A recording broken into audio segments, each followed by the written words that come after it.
বাবা কি বাজার করলা? মাছ নিয়ে আসলাম, মাছ। তো এখানে মাছ বসে বলে তাই মাছ নিয়ে আসলাম। দেখো কি মাছ?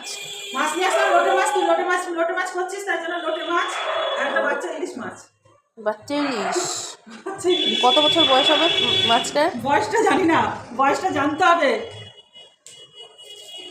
কি মাছ প্রথমে খুলবা দেখি? এটা দেখি, এই যে ইলিশ মাছ। তো দেখো ইলিশ মাছটা নিয়ে আসলাম। তো আমি কিনিনি, কিন্তু তোমাদের দাদাভাই কিনে দিয়েছে, আমি নিয়ে আসলাম। তো দেখো মাছটা ভালোই, কিন্তু তবে বাচ্চা ইলিশ না না বাচ্চা না, তা? মানে খুব একটা ছোট না, ঠিকঠাকই আছে। আর এদিকে দেখো মাছগুলো একদম তাকি রয়েছে। আর এবারে কি খুলবা দেখি?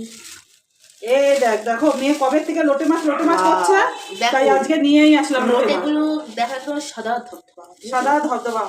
তো এখন করবো না, রান্নার পরে ধোবো, এখন একটু নুন মাখিয়ে রেখে দেবো। কত সুন্দর, আমার ফেভারিট মাছ।